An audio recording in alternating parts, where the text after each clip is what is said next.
Connie there? Yes, I'm here. Connie is here. 1 second, let me close my standard Epicor. Okay, so where do we start?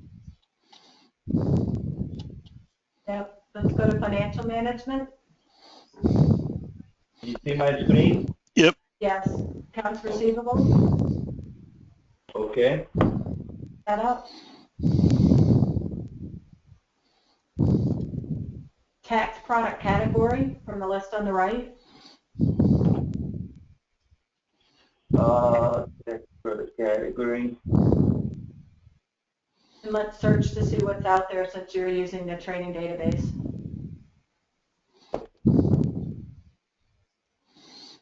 Okay, so these are examples from the training database. We can also set this as simple as tax, non-tax, so let's do that. We'll call one tax, taxable, save it, create another one, non-tax.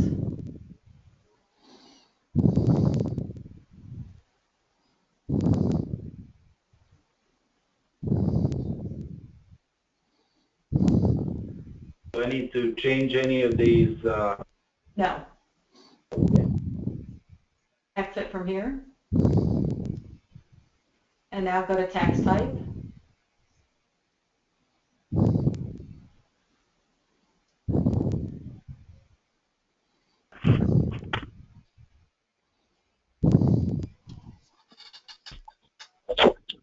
Okay, so let's create one and call it, let's just call it 001. And let's call it Ohio. And the collection method. Okay. Is self-assessment. Okay. Save this. Select from the new icon drop-down list. New rate. Enter OH there. Or even 001 and then type in Ohio. And now select from the new icon drop-down rate list. Do I save this? Yes.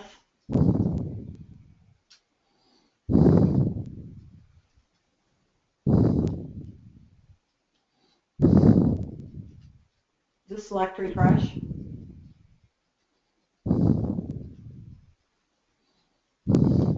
New effective rate. And put in 5% there under the percentage. And you can leave the effective date. Realistically, that would probably be the beginning of the year.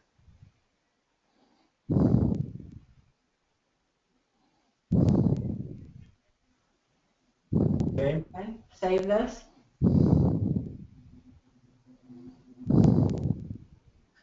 Okay, in that same row of tabs, select Exempt tab, and then select from the new icon drop-down list, New Exempt Category, and Non-Tax. Select from in the Exemption drop-down list, to the right, Exemption, there you go. Select Fully Exempt. Okay, and save. Now let's have you navigate back to the detail sheet, and let's have you create a whole new record. So, new tax ID, 002, Cuyahoga,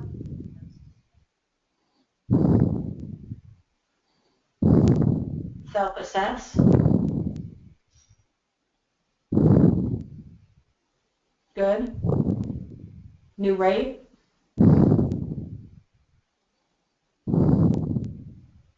002, Cuyahoga.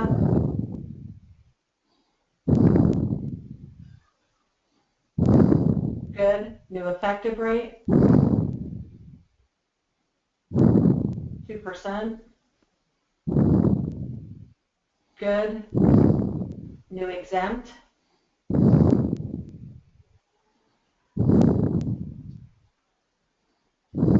Again, non-tax is fully exempt. Okay? Now, yep, but we need to set the GL control on both of those records, and I'm reasonably certain the training databases have it, so select new GL control, please. Create new GL control. Yep, select new GL control. Type is tax. And yeah, let's see if there is one. Yeah, so just for grins and giggles, let's just pick one. Yeah, self-test, that's fine. Now, in your blue arrows at the top there, let's navigate to Ohio, and let's link it to self-assess as well.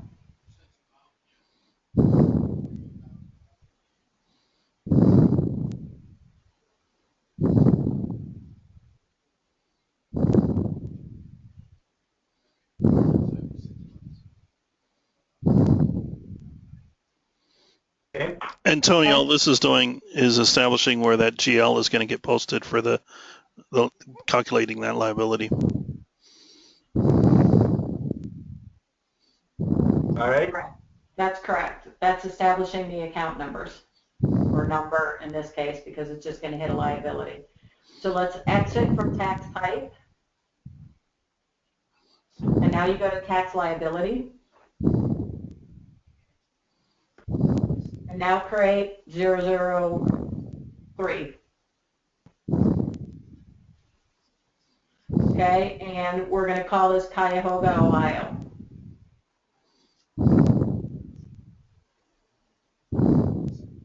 Now disable the checkbox on the right that says use an AR. Good. And then select new tax type from the drop-down. Good. And you're going to pick Cuyahoga.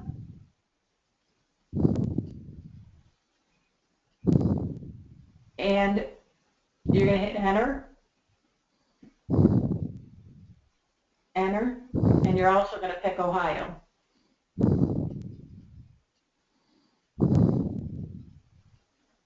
Good. And save this. So now this one tax liability record is linked to two tax type records, one for 5% and one for 2%. Now you can exit from here and go to supplier maintenance.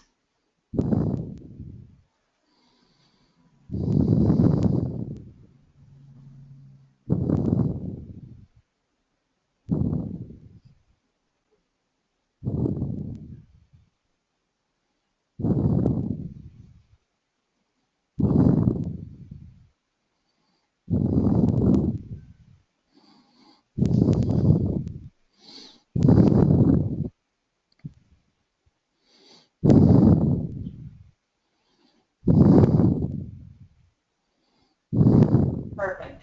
Yep. And save it.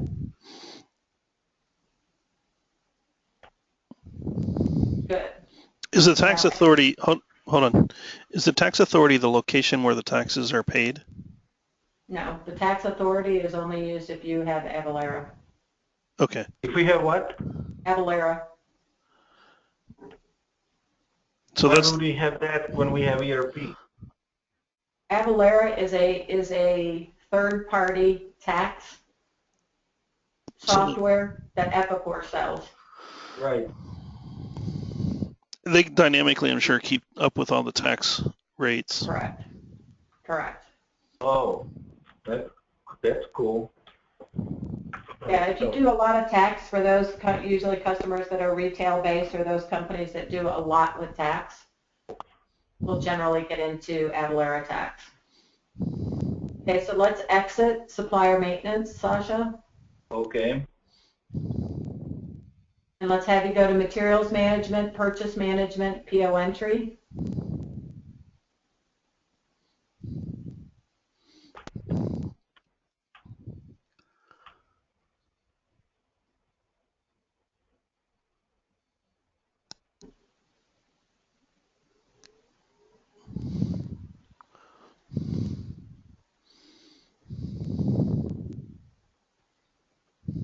Good.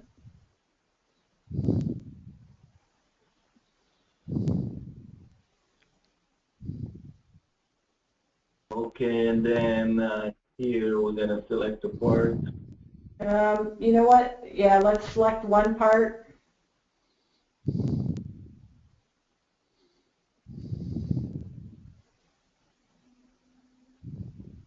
do something purchased. I guess it doesn't really matter though. Let's put a unit price in. Good. Let's flag this as non-taxable. Good. Let's add another line as an other PO line type.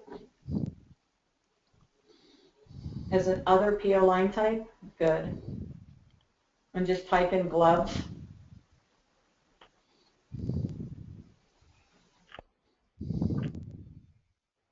You'll need a description still.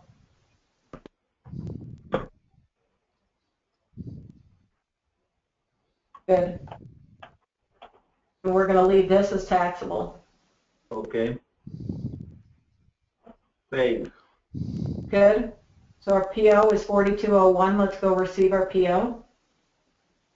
Can we look at the PO value? Does the PO value, does it calculate tax at that point? It does not. Okay. Okay, so we're gonna go shipping, receiving, receipt entry.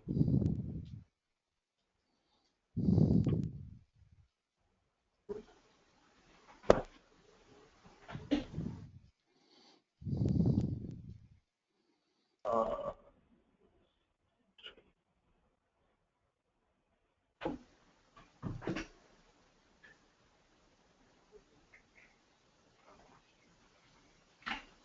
Yeah, just put today's date in the pack slip field.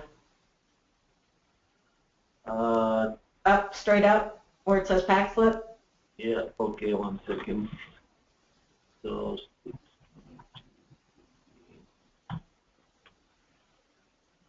And then let's have you go to actions and mass receipt.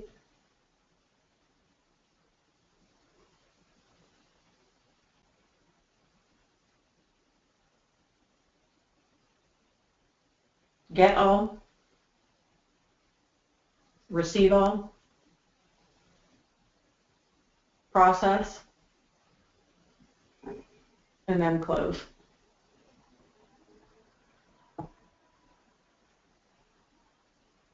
Good. okay, And we can close from here.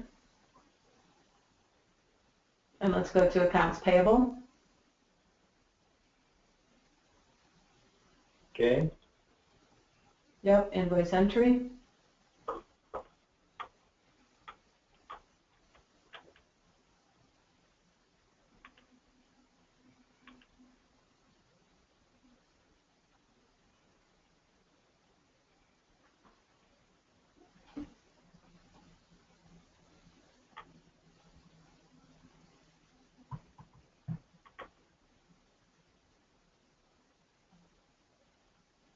Nope.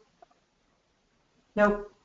You're just going to go to the new icon drop-down list and select new invoice.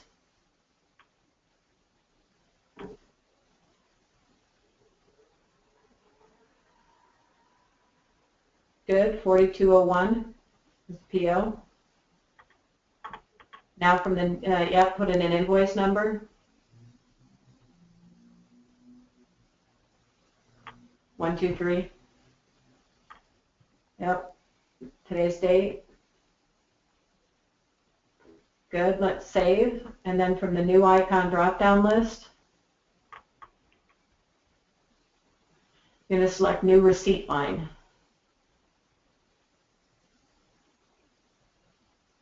Good. select all, and then create lines.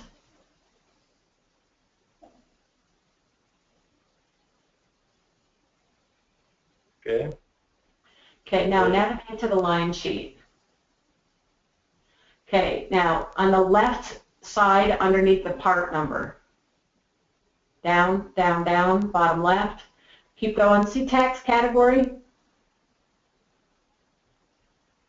So this is where these tax categories come into play, where we say something, what kind of a thing is it? Or we have said, what we created for our example was taxable and non-taxable.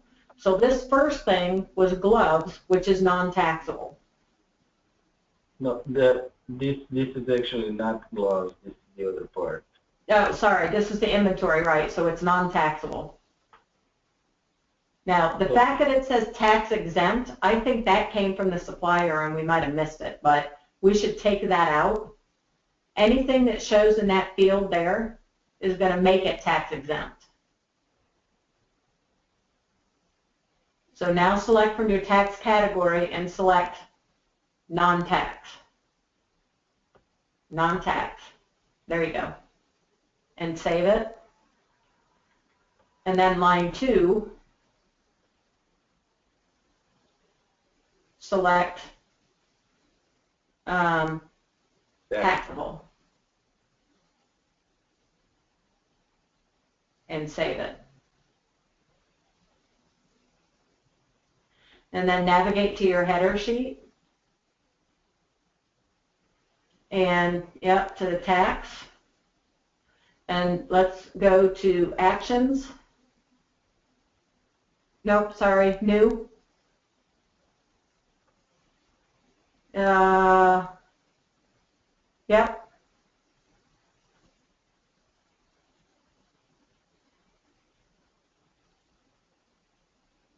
What was it here? 002 tax type? Yeah, it was Cuyahoga. There's your 2%. Yeah. But there was also the second one, so hit enter. What?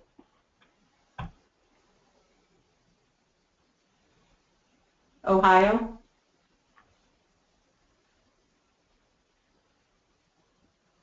Okay. Because that was 5%. Okay. Okay, but we're only getting tax calculated. We should only be getting tax calculated on line 2 and not line 1. So $500 should be the amount of our gloves, right? Because I think you put in 50. If you go back to your line 2, see we had $500 for gloves. Go to line 1. And we have $100,000 of inventory. But yet if you navigate to the header sheet, it's saying the taxable amount is 500. The reportable amount is 100,500. And we can control that reportable amount. That was when we had created the tax type that we just said even though non-tax is exempt from tax, I still want it to be reportable. Okay, so it's kind of confusing. I don't know. It's kind of confusing for me. So we're a self-assessing tax for the gloves on 2 different brackets in 2 different states for the complete amount. No, 2 different taxing localities. And that's Okay. a choice. So this is a choice. Now, we could have created one tax type and called it just Ohio and put in 7%, and then link just Ohio to the tax liability, and then I would have had the whole 7% on one record.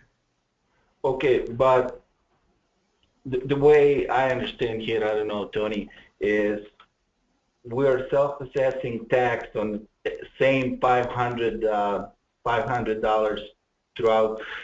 This is example. We buy this 50 gloves and we're gonna split them into 2 different locations. So shouldn't that be split in a half? Let's say we send half to Indiana and we do half here. You just pay the tax to one place. It doesn't. Well, when you go in and do it, Ohio, we're going to pay the tax to Indiana. We're going to know which location. But you're gonna pay double. You're gonna pay here this much and No. Stat. For Ohio, the codes are going to be set up where when the code goes in, it's going to go to, say, the GL for Merrill. You know, and it's going to go to the GL for Brecksville. So we're going to have to identify the account code to where these are going to go for what state. I gotta Stay on this screen a second. I have a question. Monique, at the top it says tax liability at Cuyahoga, Ohio, and tax point and tax rate date. We had to go in and enter in the Cuyahoga and Ohio down below, but shouldn't it have already picked that up from the Cuyahoga, Ohio liability at the top? Yeah, I would have expected that it would too, but it Did we have didn't. to? So the tax point, is that the location of? Go to the tax point if you would, Sasha. And what is the? So tax. If we do tax point today and tax point, would it automatically have put that in there for us? No, because those are date fields. Yeah, but the rates are based on the dates. So when the tax is reported, it's also used by the tax engine as the date for getting the effective tax rate. So this is for that third-party software, right? I believe so. Well, what was the purpose of putting the liability in if it's not going to be used? I mean, if we have to go in and individually put the records in for Cuyahoga and Ohio, it doesn't make sense. If we put a rate in there, a point, tax point, and tax rate date, and put them in today, and make it today's date, we had indicated that tax liability for Cuyahoga, Ohio was starting the beginning of the year. So it really should recognize based on because it has to have the dates in order to know what rates to apply. Okay, so let's test Jim's theory. Let's delete these two, right? Let's delete this tax liability, Sasha. Down below. Oh yeah, you can do that, I guess, the whole thing. Where do you want to go? Let's delete the tax liability. Yep, right where you are there. Let's select the delete icon. Okay, now let's go back and add that back in. Yeah, you're going to have to select a new drop down. Now, see what it did now is it deleted, it looks like it deleted the whole invoice. Well, let's grab it again. So, Sasha, you're going to have to start the invoice again. Oh, that's not. Let me ask you. So It deleted the whole invoice instead of just deleting the tax. New invoice. There you go. How many gloves did you have in there? 4201. Yeah. That's 7%.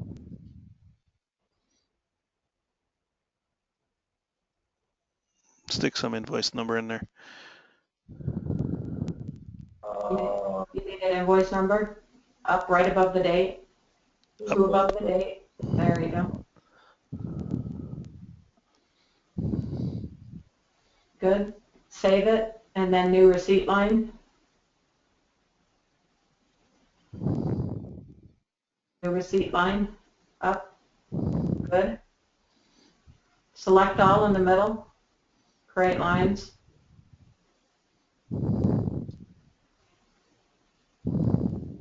How much was the gloves? The gloves were $500. well. I'm gonna set them up. Post it. Navigate to the line sheet.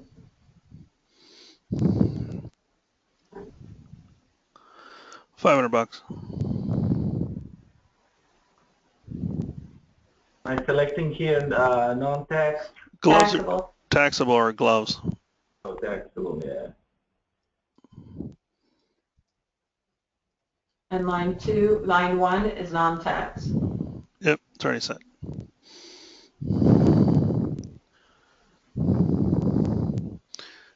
Got a header. Okay. Now you're going to select from the new icon drop down, new header tax code. No, hold it. Stop. Stop.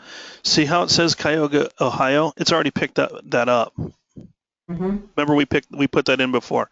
So go over to your tax point, Sasha, and change that to today's date. It auto created that first line, and now it's not going to let him get past it unless he picks one. So pick one and then add it in. Can you do that? I will delete the invoice again, I think. I mean, we can try. So I'm going to select Cuyahoga, 2%, save. Go to your tax point again. This isn't, it's not. When you save, did it automatically add that tax type? No, it did not. I actually hit enter. Let me try to delete this one.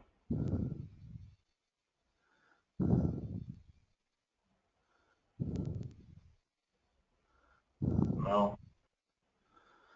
What do you want to do to here, Jim? Put the date? Yeah, and then tax. And then what? Save it.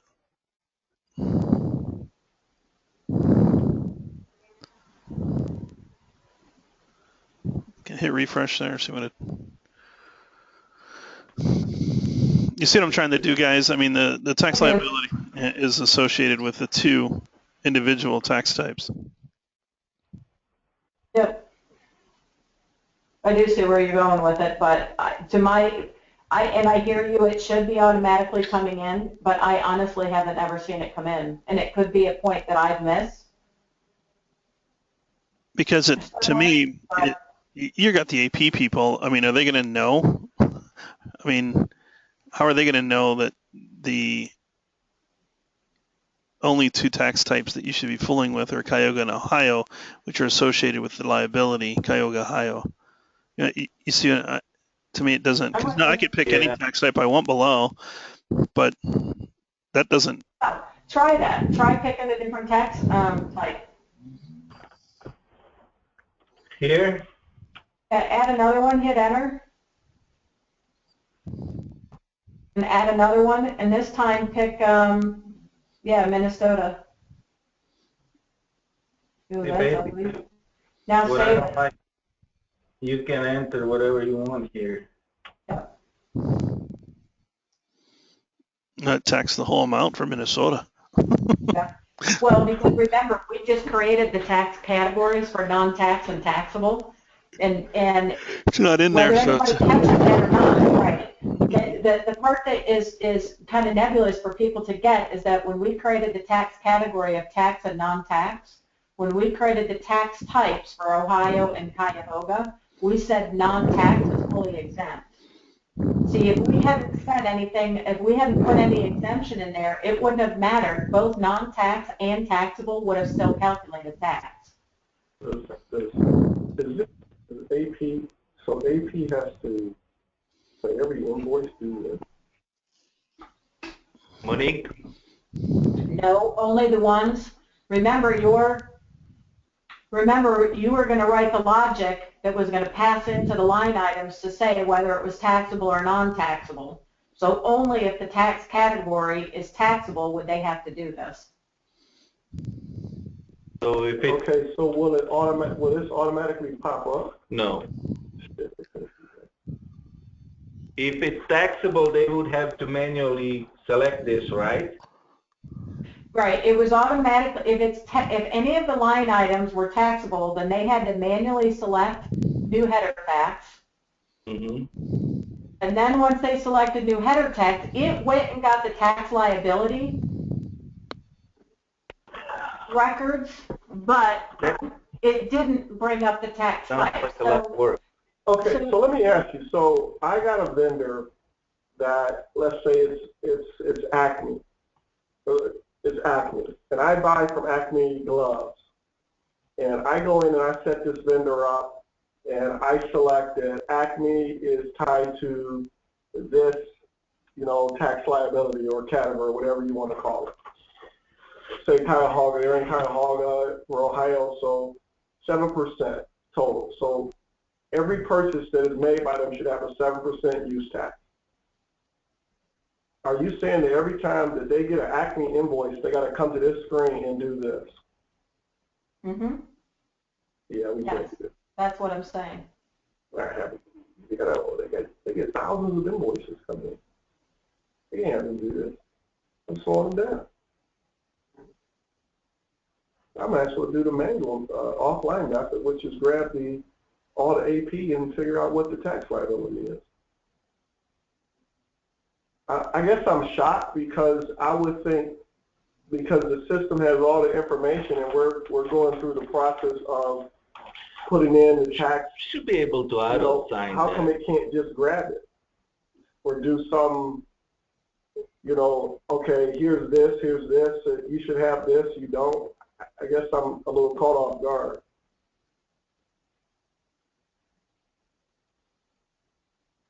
I mean, I can't defend the development choices of Epicor. All I can say is that I know this is how it works.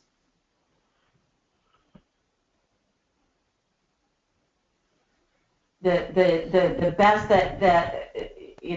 that we could potentially do is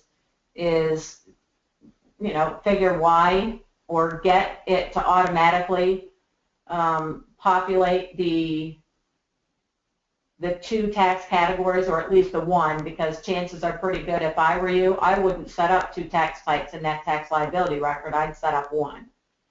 Rather than doing Cuyahoga and Ohio, I would have done one type as 7%, and then I'd have calculated offline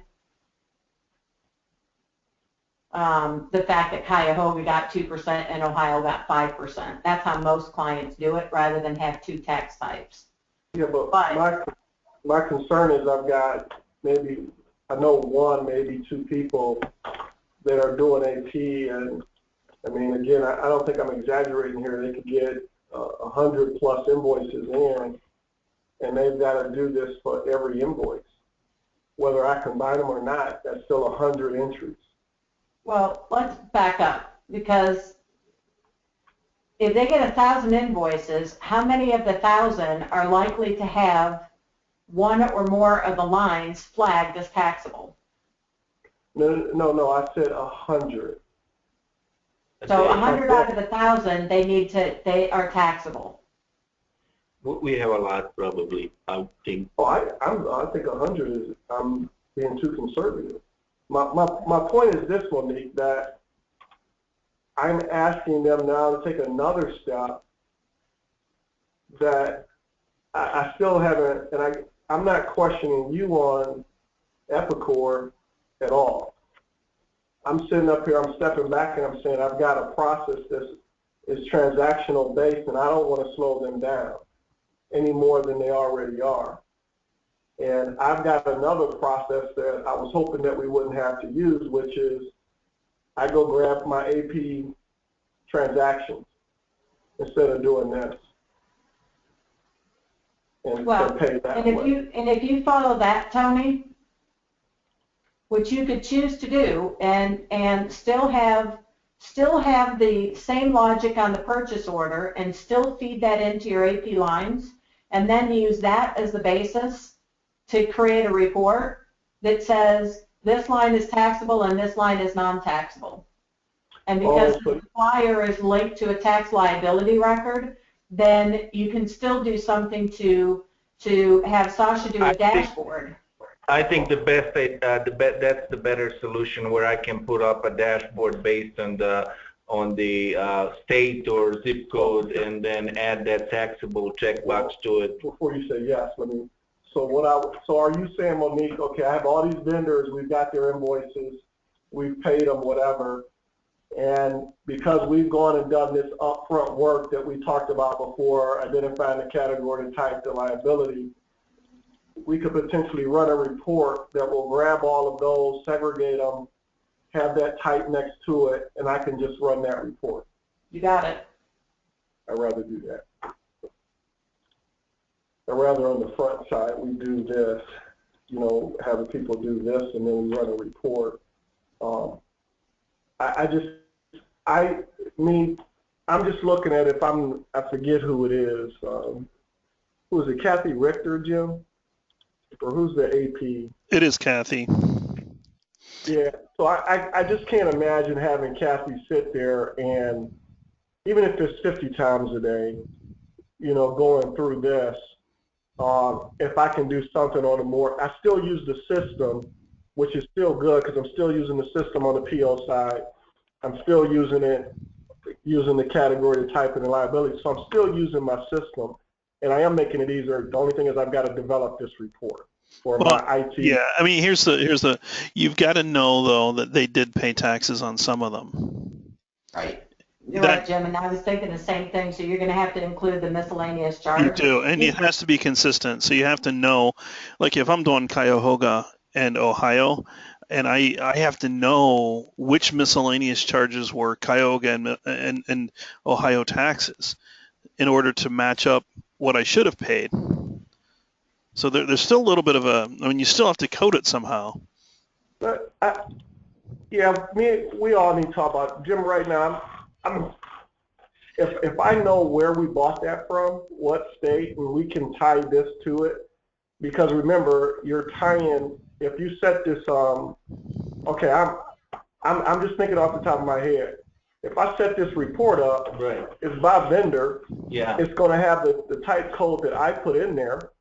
I'm going to know what state it's for, based on the type that it's bringing it down. And as far as the tax and seeing if it's paid tax, the only thing that I don't know how it's gonna tie up the GL coding It won't. to the tax. It won't go because you got. He's putting it all into a big bucket, which is a tax liability, which he will then break it up into who gets paid. You're going to clear it out. Correct me if I'm wrong, Monique. Unless I do this where I manually do this and have them charge the tax, it won't put it anywhere, correct? Correct. Okay. So what I'm saying is, Jim and Sasha, is that I'd rather do the report, and that will determine what we're going to post. And what right, because you can do a manual journal entry from your report on a monthly or quarterly basis to accrue the liability and the expense. Right. Yep. And if we do the codes right, the codes are going to tell me what state and where they're supposed to go. Yeah, I've done this in my history. That's the way the accounting department has attacked it. They've always attacked it to back into what they should have paid. Mm-hmm. And ultimately, but Jim's point is really well taken, so let's make sure that we're not forgetting, because some suppliers will charge tax, and we just need to know from accounts payable now, are they doing that as a miscellaneous charge at the line or at the header, or are they doing it as a miscellaneous line on that AP invoice? Because there's three ways they could do it. I think most of the way I've seen it, Berea are doing miscellaneous charge. Okay, and so then you would want to make sure that you are displaying in your report or in your dashboard, however you choose to do it, for that invoice, if they're doing a miscellaneous charge, either at the header or the line item, then you need to show tax already paid, because we don't want to do it twice. Yeah, we'll just have them all posted. Well, we'll just have her post it all to wherever. If it's miscellaneous charge, we'll just have her use that line just for tax. And then that'll set up the report easier. Yeah, I mean, in reality, it's a combination of what you should have paid based on calculating everything, and then your liability is only an accrual that you're basically accumulating through the month. You're really going to pay what the report says, and you've already accrued throughout the month what money you could use to pay it. Yeah. Okay, I'm good with that solution versus, I mean, we're still using. There's still some setup here, guys. Let's not forget about it. 90% of the system, and actually I'm good. I'm good with this solution. You're going to back into it. Yeah, I mean, this is just knowing how we can get it done. Now it's just getting the other team members, because we got to have purchasing, AP, and everybody on the same page is what we got to do. So I'm good. Is it at all, I'm talking to Sasha here, is it all possible, that example, can we do print screens to be able to show how to put in the category types of liability? And the decision that I think you guys want to make there, Tony, too, is do you want to create one tax type or do you want to create two tax types? And no, I would do one. I was planning on doing one for like Cuyahoga, one, you know what I mean, county and state. County, state. I'm not gonna do, like you said earlier, when you first started explaining it, you made that clear that it's just easier to do one, which it is, because all you're doing is combining. When you pay it, you're combining the state. If you go onto their system, they combine them. Well, they don't combine them, but they have the state and the